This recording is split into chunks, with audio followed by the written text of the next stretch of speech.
माँ जी, ठंड बहुत बढ़ती जा रही है। बाहर ठंडी बर्फीली हवाएं चल रही हैं। एक बार को मैं तो बर्दाश्त कर लूंगी, लेकिन मेरी बेटी तनु, वो इस ठंड को बर्दाश्त नहीं कर पाएगी। अब अगर आप थोड़े पैसे दे देती तो मैं उसके लिए एक स्वेटर ले आती। नहीं, कोई जरूरत नहीं है इस कलमुही पर पैसे बर्बाद करने की। ये कौन सा बड़े होकर हमें कुछ कमा कर देगी, ब्याह कर दूसरे घर चली जाएगी। अगर इस कलमुही की जगह कोई बेटा होता तो कितना अच्छा होता। और ठंड लगने से मरती है तो मरने दे, कम से कम इस धरती का कुछ बोझ तो कम होगा। और तू मेरे साथ अस्पताल चल, रूटीन चेकअप के लिए। जी माँ जी। माँ जी को कब से मेरी इतनी परवाह होने लगी? शायद पोते के मोह में। पार्वती सपना को अपने साथ रूटीन चेकअप के बहाने अस्पताल ले जाती है और डॉक्टर से मिलकर उसके लिंग की जांच करवाती है, जहां उसे पता चलता है कि सपना इस बार भी एक लड़की को जन्म देने वाली है। ये बात पार्वती घर आकर अपने बेटे को बताती है। क्या इस बार भी लड़की? मैं क्या इन लड़कियों को ही पालता रहूंगा? अरे मुझे अपना वंश भी तो चलाना है। मैं तो तुझे कब से समझा रही हूँ, निकाल फेंक दोनों को इस घर के बाहर।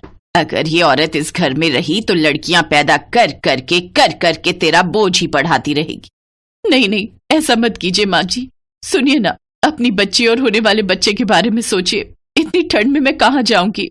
लेकिन वो दोनों उसकी एक नहीं सुनते और वो उसे घर से बाहर निकाल देते हैं। बाहर तेज बर्फीली हवाएं चल रही थी, जिससे उन्हें बहुत ठंड लग रही थी। ठंड से कांपते हुए तनु अपनी माँ से कहती है, बहुत ठंड लग रही है माँ, ये ठंड मुझसे बर्दाश्त नहीं हो रही। अब हम कहाँ जाएंगे माँ? पता नहीं बेटा, अब इतनी ठंड में हमें रहने को कहाँ छत मिलेगी। कुछ देर चलने के बाद उसे एक छोटी सी गुफा दिखती है, जिसमें वो अपनी बेटी के साथ भूखी प्यासी रात गुजारती है। अगले दिन सुबह तनु को बहुत भूख लगती है। माँ, बहुत भूख लगी है। फिर सपना पेट लेकर यहाँ से वहाँ अपनी 5 साल की बेटी के साथ सड़क पर घूमती है और सबसे भीख मांगती है, लेकिन कोई उसे 1 रुपया ही देता तो कोई बिना कुछ दिए ही चला जाता। फिर उसे पता चला कि मंदिर के बाहर कोई बड़े सेठ आए हैं जो भिखारियों में कंबल और रुपए दान कर रहे हैं, साथ ही भंडारा भी करवा रहे हैं। सपना वहाँ चली जाती है, जहाँ वो दोनों पेट भरकर भंडारा खाती हैं। फिर उन्हें एक गर्म कंबल और साथ में 2000 रुपए भी मिल जाते हैं। वापस आकर सबसे पहले सपना रहने के लिए कड़कड़ाती ठंड में घास की झोपड़ी बनाती है। फिर जंगल से लकड़ियां लाती है और मिट्टी का चूल्हा बनाकर उसमें आग जलाकर अपनी बेटी के साथ रहने लगती है। अब मुझे इन पैसों से कोई काम शुरू करना होगा जिससे कुछ आमदनी हो सके। तभी तनु अपनी माँ से कहती है, माँ, तुम हर साल मुझे ठंड में गुलाब जामुन बनाकर देती थी ना, आज भी बना दो ना मेरे लिए। मेरे पास सामान नहीं है बेटी, मैं तेरे लिए बाजार से 2 गुलाब जामुन खरीद कर ले आती हूँ। नहीं माँ, जो स्वाद आपके हाथों के गुलाब जामुन में है वो तो बड़ी दुकान के गुलाब जामुन में भी नहीं है। ये बात सुनकर सपना के दिमाग में विचार आता है, कह तो तनु सही रही है, फिर क्यों ना मैं गुलाब जामुन बनाकर बेचूं। फिर सपना बाजार से जरूरी सामान ले आती है और अपनी झोपड़ी में आकर चूल्हे पर गुलाब जामुन बनाकर तैयार कर लेती है। ले तनु, ये खाकर बता कैसे बने हैं। वाह माँ, मजा आ गया, इस बार तो आपको पूरे 100 नंबर। अच्छा, चल अब मैडम मेरे साथ ये गुलाब जामुन बेचने। सपना उन गुलाब जामुन को एक मटके में भरकर बाजार में बेचने निकल पड़ती है। 10 रुपए के 2 गुलाब जामुन, 10 के 2, 10 के 2। आइए आइए, रसीले गर्मा गर्म गुलाब जामुन खाइए। कुछ ही देर में उनके पास लोगों की भीड़ लगनी शुरू हो जाती है और जो उसके हाथ की 1 प्लेट खा लेता वो 2 प्लेट और जरूर खाता। भाई वाह, इस कड़ाके की ठंड में इतने सस्ते में गर्मा गर्म और स्वादिष्ट गुलाब जामुन मिल जाए तो और क्या चाहिए भाई, है? वाह बहन जी, मजा ही आ गया, वाह। उस दिन के बाद तो सपना ने पीछे मुड़कर नहीं देखा।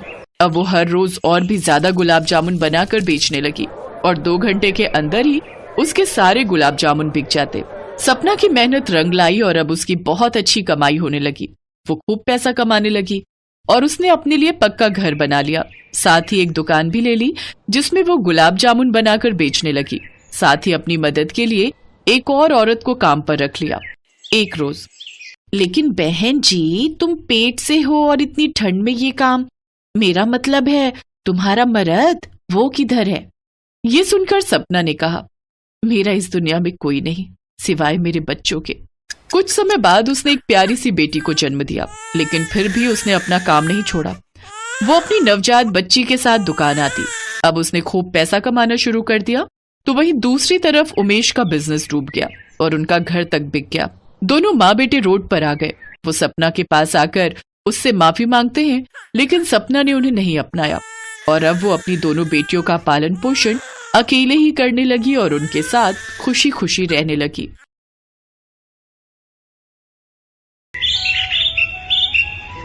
फतेहपुर गांव में भोला अपने बीमार पिता जगन्नाथ, मां शांति और नई नवेली दुल्हन सुलेखा के साथ रहता था।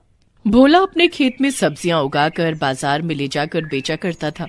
उसकी शादी हुए अभी कुछ दिन ही हुए थे। नई नवेली दुल्हन को देखने के लिए रिश्तेदारों का उसके यहाँ आना जाना लगा हुआ था। एक दिन उसकी माँ शांति भोला से कहती है, भोला, जब से तुम्हारी शादी हुई है तब से रोज रिश्तेदारों का आना जाना लगा रह रहा है। उनकी मेहमान नवाजी करने के लिए भी काफी पैसे खर्च हो रहे हैं। तुम्हारी शादी और तुम्हारे पिताजी के इलाज के लिए पहले ही हमने काफी कर्जा ले लिया है। अब लगता है रिश्तेदारों की खातिर पानी के लिए भी कर्जा लेना पड़ेगा।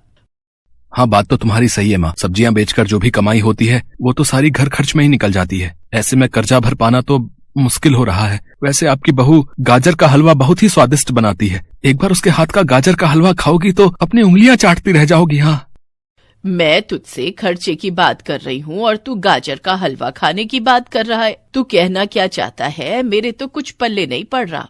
यही माँ की अपने खेत में गाजर काफी मात्रा में लगी हुई है। अगर सुलेखा मेहमानों को अपने हाथ का गाजर का हलवा खिलाएगी तो मेहमान सारी मिठाइयों का स्वाद भूल जाएंगे। हाँ, पर क्या ये सही रहेगा? मेरा मतलब है नई नवेली दुल्हन से घर का काम लेना।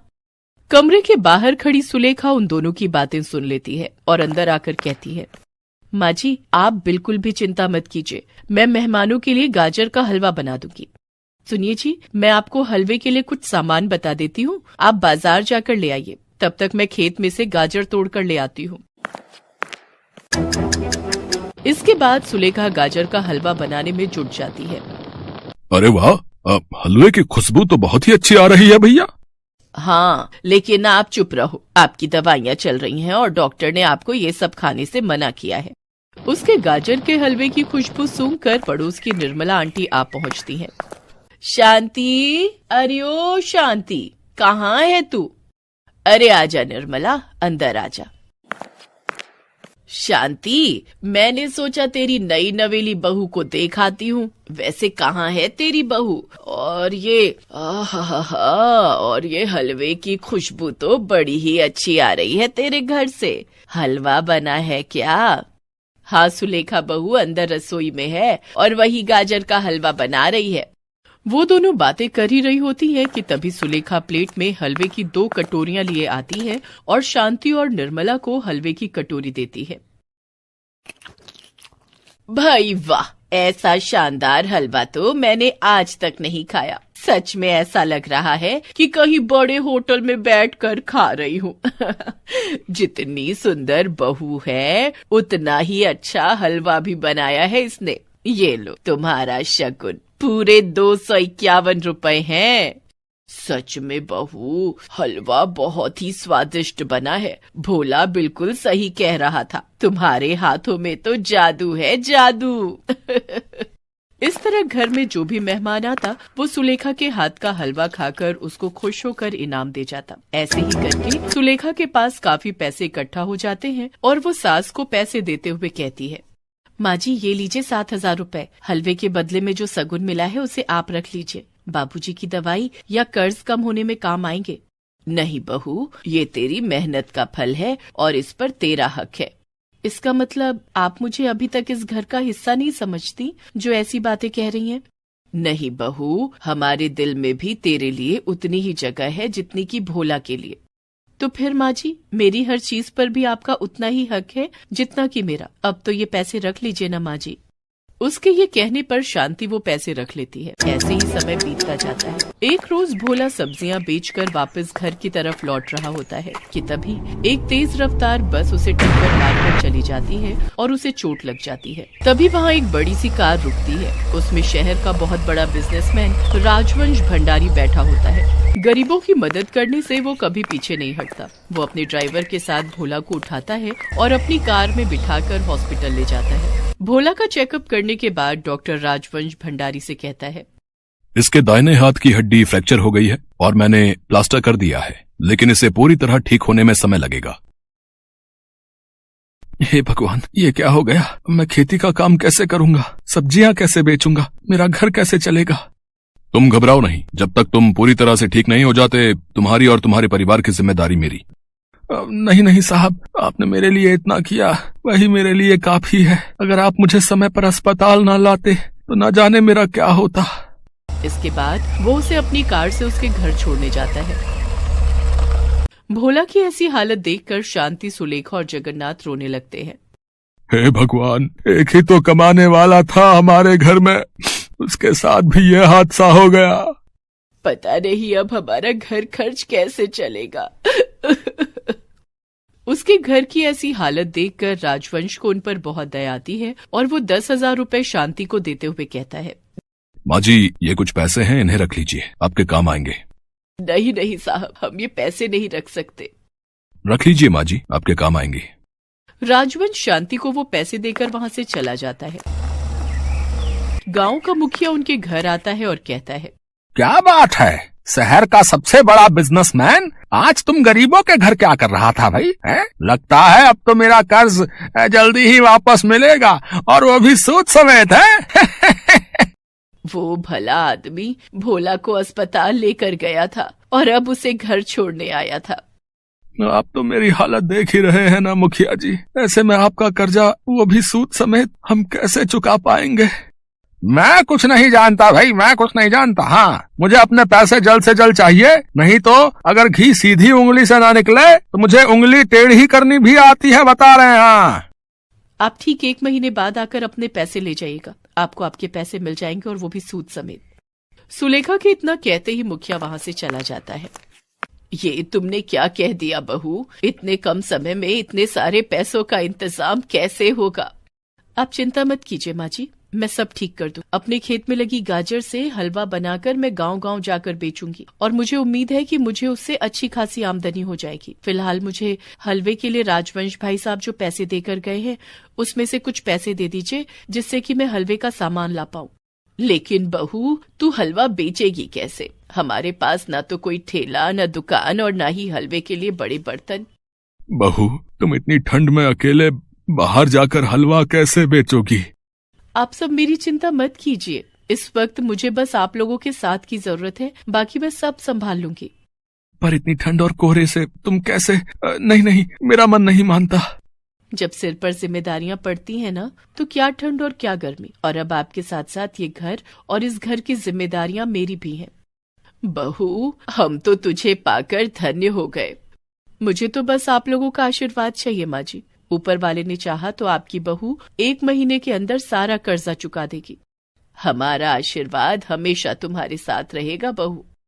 इसके बाद शांति कुछ पैसे सुलेखा को देती है, जिससे सुलेखा बाजार जाकर हलवा बनाने का सामान और एक मटका खरीद लाती है। उधर शांति भी खेत से ढेर सारी गाजर तोड़कर ले आती है। अगले दिन सवेरे जल्दी उठकर सुलेखा ढेर सारा गाजर का हलवा बनाती है और उसे मटके में भरकर अपने सिर पर उठाकर बेचने के लिए गांव-गांव निकल पड़ती है। हलवा ले लो हलवा, गाजर का गरम गरम हलवा, शुद्ध देशी घी, मावों और खोए से बना हलवा, एक बार खाओगे बार बार आओगे। सुलेखा के हलवे की खुशबू से लोग झट से उसका हलवा चखने के लिए दौड़े चले आते। 1 प्लेट लगा दो बहन। हाँ हाँ, अभी लो। वाह वाह वाह, कितना स्वादिष्ट हलवा है। आज माँ के हाथों के हलवे की याद आ गई। ये लो पूरे 100 रुपए। लेकिन हलवा तो 40 रुपए का है साहब। बहन जी, इस स्वादिष्ट हलवे के लिए तो 100 रुपए भी कम है। अगर यही हलवा मैं किसी रेस्टोरेंट में बैठकर खाता तो उसके 300 या 400 रुपए देने पड़ जाते मुझे। रखो रखो, ये तुम्हारी मेहनत के हैं, रखो। आपका बहुत बहुत शुक्रिया साहब। धीरे धीरे और भी ग्राहक सुलेखा का गाजर का हलवा खाने लगे।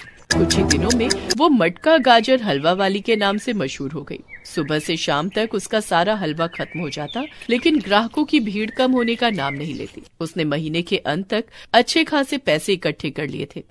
माँ जी, मुखिया कल आता ही होगा। ये उसके कर्ज के पैसे हैं और ये उसका मोल, उसको दे देना। जीती रहो बहू, भगवान तुम्हारे काम में खूब बरकत दे और तुझे सदा खुश रखे। 1 महीना पूरा हो गया था। अब भोला भी पूरी तरह ठीक हो गया था। सुलेखा, अब मैं पूरी तरह ठीक हो गया हूँ। अब तुम्हें गांव-गांव जाकर हलवा बेचने की जरूरत नहीं पड़ेगी। लेकिन अगर हम दोनों मिलकर घर चलाएंगे तो घर में कभी पैसों की कमी नहीं होगी। ठीक है, जैसा तुम्हें ठीक लगे।